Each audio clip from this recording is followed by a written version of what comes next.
Shalom Bapak Ibu dan semua saudara-saudaraku yang saya kasihi dalam nama Tuhan Yesus. Senang sekali kembali bisa menjumpai saudara semuanya. Dan saya berharap semua kita dalam keadaan baik, dalam keadaan sehat, dan dalam keadaan bersukacita, tidak kekurangan suatu apapun. Sebelum kita mendengarkan firman Tuhan, mari kita berdoa terlebih dahulu. Bapa kami yang ada di surga, kami mengucap syukur kepadamu Tuhan. Kalau hari ini pun Engkau kembali bisa berkata-kata kepada kami, dan kami tahu itu adalah anugerah Tuhan. Biarlah kami mengerti hari ini Tuhan, rencanamu yang sangat indah untuk kami, untuk bisa kami taati, untuk bisa kami jalankan dalam hidup kami, menyenangkan hatimu. Dalam nama Yesus Tuhan kami berdoa dan mengucap syukur. Amin. Firman Tuhan yang kita renungkan hari ini, saya masih ambil dari kitab Kejadian, pasal ke-22, mulai ayat ketiga, lanjutan firman Tuhan hari-hari sebelumnya, dengan tema melangkah dengan iman. Sebelumnya kita sudah dengar ayat 1 dan ayat 2, Abraham yang melangkah dengan iman, dimulai dengan mendengarkan firman Tuhan, mempersiapkan hati untuk melaksanakan firman Tuhan itu. Dan Abraham juga yang melaksanakan perkataan Tuhan, walaupun firman Tuhan itu melampaui akal sehat dia. Sekarang kita lanjutkan melangkah dengan iman di dalam ayat ketiga. Keesokan harinya, pagi-pagi bangunlah Abraham. Ia memasang pelana keledainya dan memanggil 2 orang bujangnya beserta Ishak, anaknya. Ia membelah juga kayu untuk korban bakaran itu. Lalu berangkatlah ia dan pergi ke tempat yang dikatakan Allah kepadanya. Saudara-saudaranya, saya ulangi, saudara-saudara, ayat 3 ini dimulai dengan keesokan harinya pagi-pagi bangunlah Abraham. Bisa kita bayangkan bagaimana perasaan Abraham dan mungkin istrinya kalau dia diskusikan malam itu, bahwa anaknya satu-satunya itu akan dikorbankan sebagai korban bakaran. Tetapi Alkitab berkata, pagi-pagi bangunlah Abraham. Saya bisa katakan, orang yang melangkah dengan iman, berantusias melaksanakan perkataan Tuhan itu. Orang biasanya berantusias kalau melakukan itu adalah pekerjaan yang menyenangkan, yang indah. Saya buat contoh. Saya waktu kecil tinggal di desa, dan pada waktu kecil, waktu saya SD, tempat pariwisata yang paling terkenal yang kami tahu pada waktu itu adalah Kota Parapat. Setiap minggu Kota Parapat itu dihadiri oleh ribuan orang dari berbagai pelosok di Sumatera Utara dan bahkan Indonesia atau mancanegara. Lalu kami satu sekolah direncanakan untuk jalan-jalan pariwisata ke sana. Dan besok berangkat ke Parapat. Malam itu senangnya luar biasa. Dikatakan berangkat pagi-pagi jam 6, jam 4 pun sudah bangun. Berantusias karena pikiran hari ini kami akan pergi ke Parapat. Indah, sukacita semua. Demikian juga misalnya anak kita yang akan wisuda besok. Saya kira anak yang diwisuda sama dengan orang tuanya, pagi-pagi benar sudah pergi ke salon, mempersiapkan, berantusias sekali. Karena itu yang indah. Ini Abraham bangun pagi-pagi, padahal anaknya mau dipersembahkan sebagai korban bakaran. Dia tahu itu adalah perintah Tuhan, perkataan Tuhan. Dia berantusias. Orang beriman itu atau melangkah dengan iman adalah berantusias menjalankan perintah Tuhan itu. Bukan bermalas-malasan. Bukan asal saja, tapi berantusias. Berantusiasnya hari ini saudara melayani Tuhan. Berantusiasnya kita hari ini melakukan perkataan Tuhan. Atau asal saja. Berantusias dan memberikan yang terbaiknya kita. Atau sekedar. Abraham walaupun anaknya yang dipersembahkan, tapi dia berantusias sampai bangun pagi-pagi.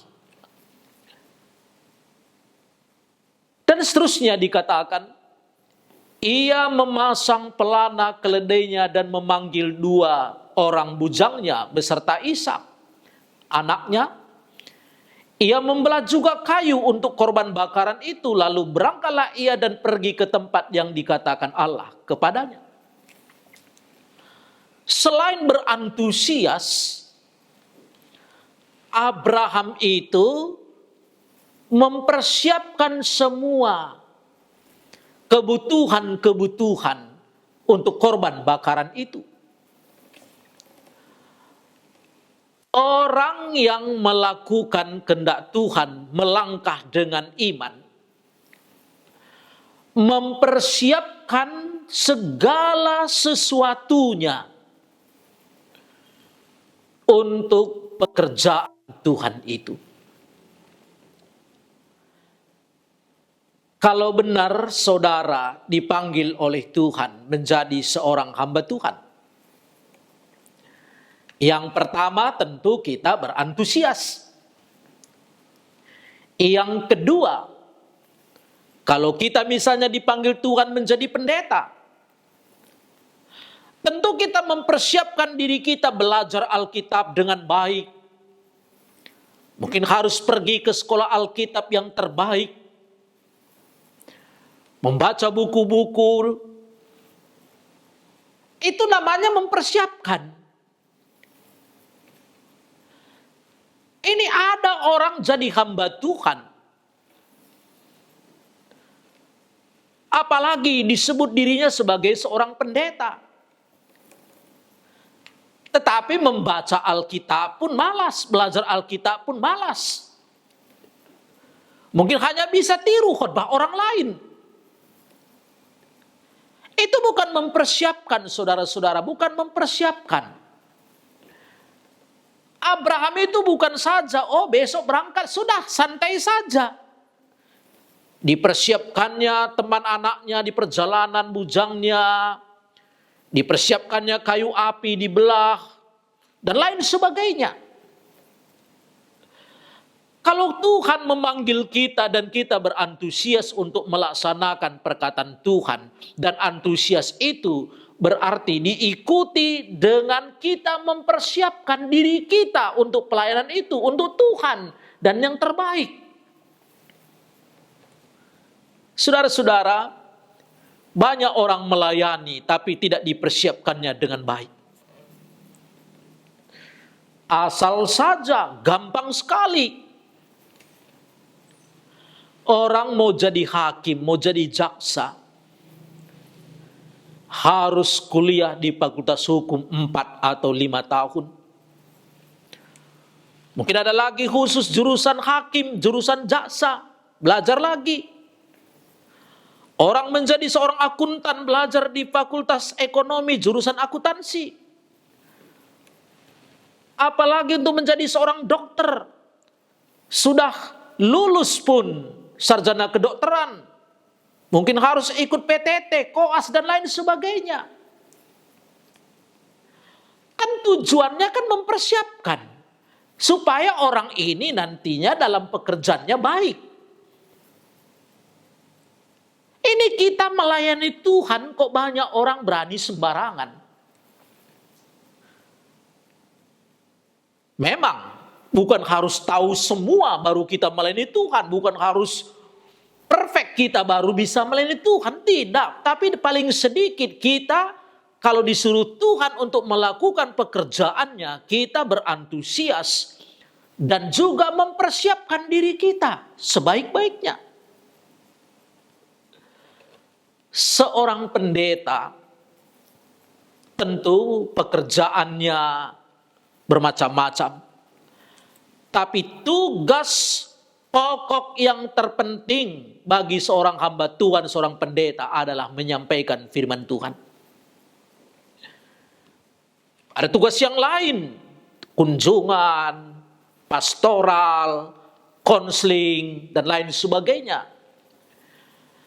Tetapi orang kan mau mendengarkan firman Tuhan. Tahu-tahu kita tidak persiapkan dengan baik, membaca sekali ya sudah.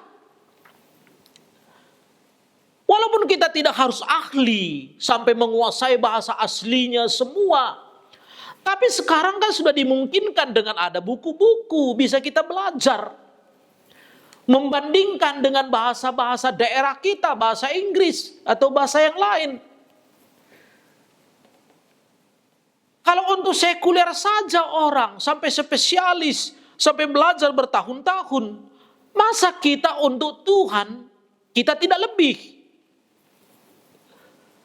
Abraham itu dipersiapkannya, tanda dia berantusias. Saya berkata kepada Bapak Ibu hari ini, masih antusiasnya kita melayani atau tidak? Masih antusiasnya kita mempersiapkan diri kita untuk melayani Tuhan? Atau sudah mulai jenuh dan berkata, ya sudahlah. Saudara-saudaraku, Tuhan sudah memberikan yang terbaik untuk kita, untuk saudara, untuk Bapak Ibu, untuk saya. Anaknya diberikan. Bagaimana mungkin kita juga berani tidak memberikan yang terbaik untuk Tuhan? Walaupun kita terbatas, tapi kita memberikan yang terbaik. Bukan berarti orang yang sudah tua sama dengan muda kemampuannya. Tidak, yang paling penting di masa tuanya pun dia masih ada antusias, tenaga sudah berkurang, oke. Tapi dia berantusias. Tidak pernah berhenti belajar. Tidak menganggap sudah tahu. Justru saya perhatikan, semakin banyak kita belajar Alkitab, kadang-kadang semakin mengerti kita, pengetahuan kita masih sedikit. Orang kalau merasa pengetahuannya sudah mumpuni, apalagi terhadap firman Tuhan ini, biasanya sudah mulai malas belajar. Itu tidak ada lagi kemajuan.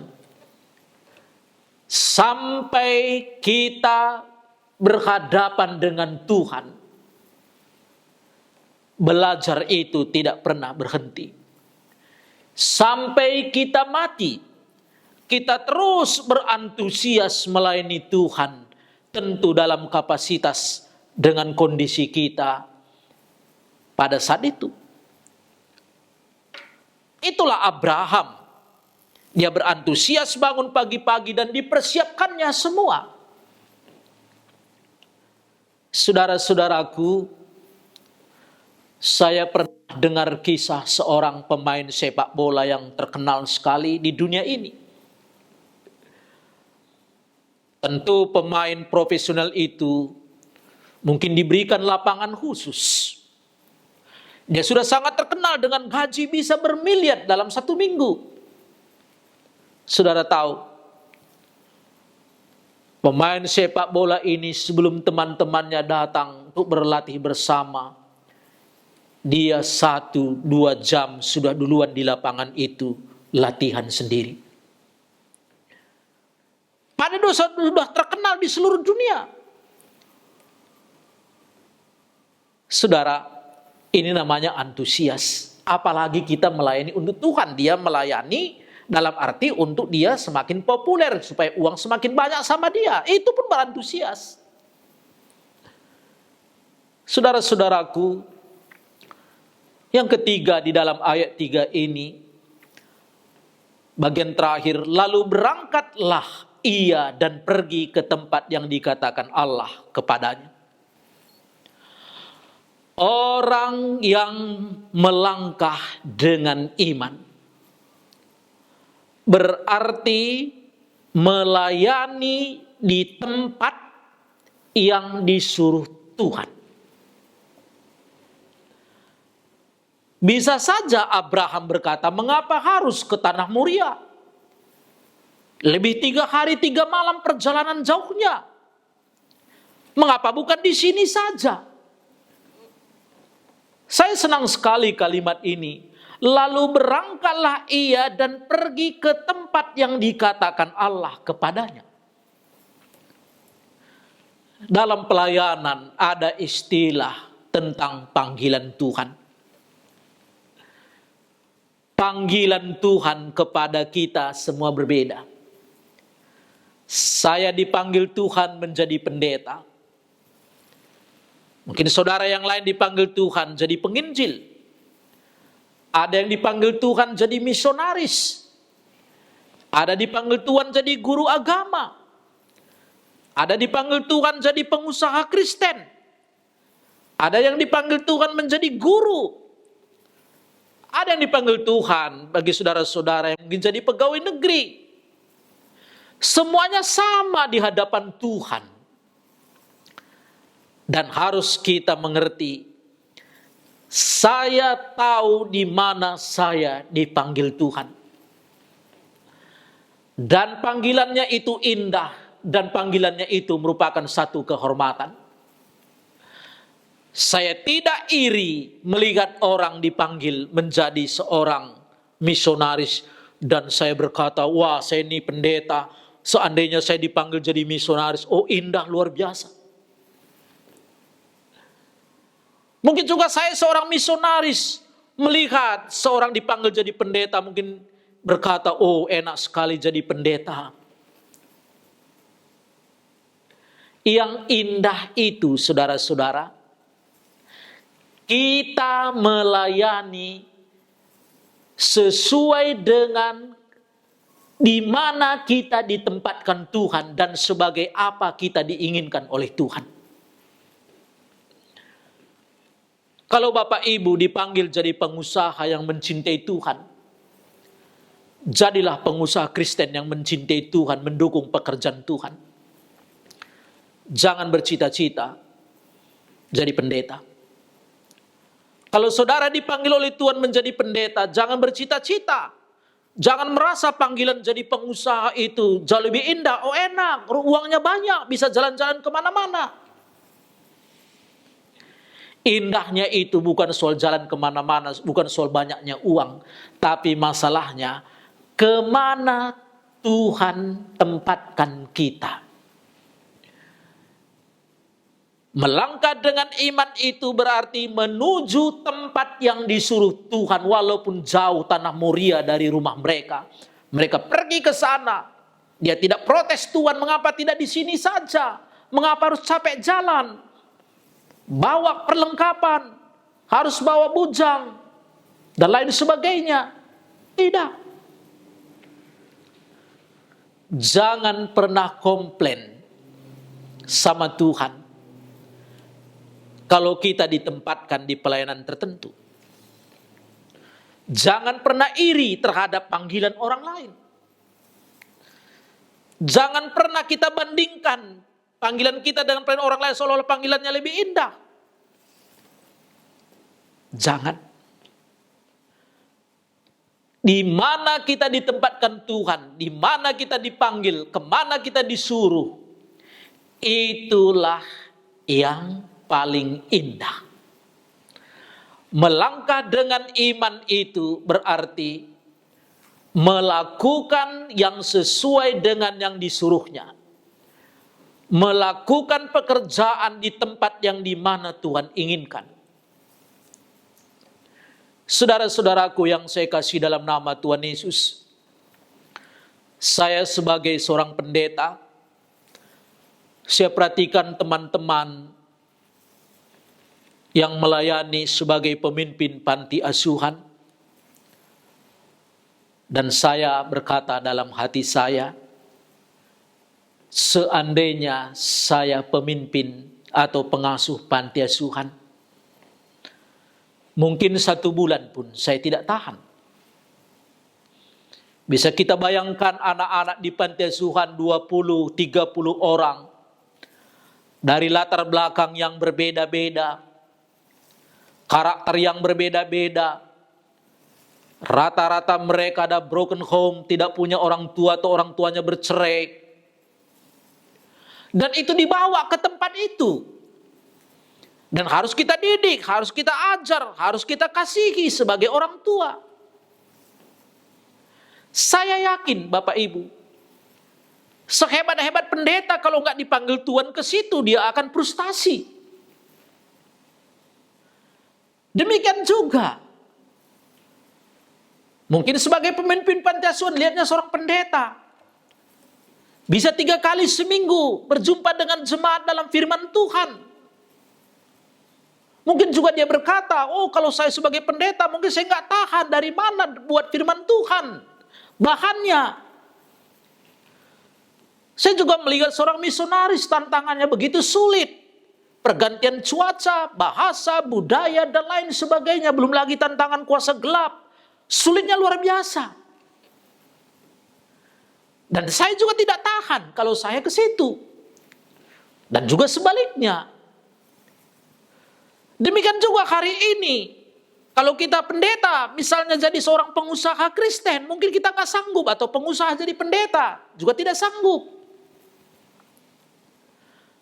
Saudara, Abraham tidak pernah protes Allahnya, tidak kecewa kepada Allahnya, dan dia tuju ke tempat tanah Moria itu, walaupun perjalanan jauh. Berantusias tidak cukup. Berantusias mempersiapkan diri kita dan menuju tempat di mana kita melayani. Sehingga hari ini tidak ada seorang pun pelayan Tuhan membanding-bandingkan dirinya dengan orang lain. Termasuk pendeta yang mungkin gerejanya begitu banyak jemaatnya. Tidak harus dibandingkan dengan pendeta yang jemaatnya sedikit. Demikian juga yang sedikit dan di desa dalam semua keterbatasan. Jangan merasa iri terhadap gereja di kota yang mungkin jemaatnya ribuan. Anugerah kepada kita berbeda-beda. Anugerah kepada saudara dan saya satu dalam keselamatan, tapi berbeda dalam panggilan dan karunia hari ini. Sehingga dalam ayat ketiga ini, lalu berangkatlah ia dan pergi ke tempat yang dikatakan Allah kepadanya.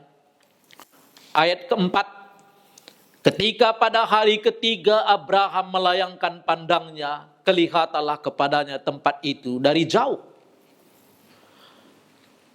Melangkah dengan iman berarti tidak lekang diuji oleh waktu. Ketika pada hari ketiga, berarti sudah 3 hari mereka berjalan. Berapa ribu kali kesempatan Abraham itu bisa berubah pikiran. 1 menit aja bisa orang berubah pikiran berapa kali. 1 hari berapa menit, berapa detik. Ini 3 hari. Tapi kalau itu Tuhan suruh, dia tahan. Tidak lekang diuji oleh waktu. Banyak orang semangat melayani, pas ada KKR datang pengkhotbah terkenal, dia semangat, aku siap untuk Tuhan, aku mau mati untuk Tuhan. Sebulan tidak melayani lagi. Orang yang melangkah dengan iman tidak akan lekang diuji oleh waktu. Waktu akan menguji kita, waktu akan menguji saudara-saudara, apakah kita yakini ini dari Tuhan dan kita laksanakan. Dan waktu kita diuji oleh waktu, tentu banyak kesulitan-kesulitan yang membuat kita berubah pikiran. Walaupun di perjalanan itu mereka 4 orang berjalan, Abraham, Ishak dan 2 bujangnya yang mungkin masih remaja. Mereka mungkin bisa ketawa-ketawa yang 3 orang ini sambil berjalan. Mungkin malam mereka tidur. Tapi hati Abraham, anakku harus dikorbankan. Walaupun mereka bercanda di tengah jalan,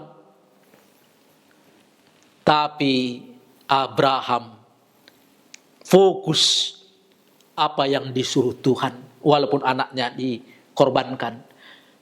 Tidak lekang diuji oleh waktu selama 3 hari perjalanan itu, walaupun kesempatan untuk berubah sangat banyak, berubah pikiran.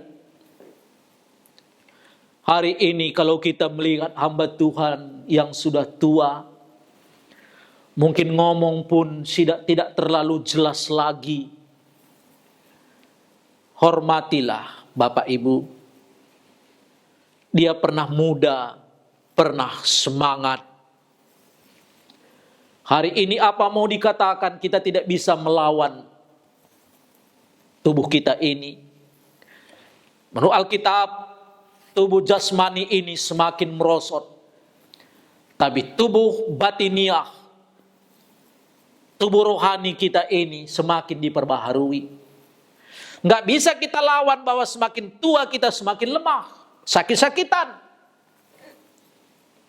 Puji Tuhan kalau tidak sakit, tapi begitu banyak orang sakit. Paulus sakit, Timotius sakit. Kalau saya melihat orang yang jauh lebih tua dari saya, walaupun mungkin sudah lemah, mungkin khotbah pun kadang-kadang tidak terlalu jelas lagi. Jangan lihat waktu tidak jelas lagi itu. Lihatlah perjuangannya mulai dari kecil, mulai dari dia dipanggil, mulai dari muda. Bukankah waktu muda dia serahkan sama Tuhan? Ingat, hari ini saya akan akhiri di sini.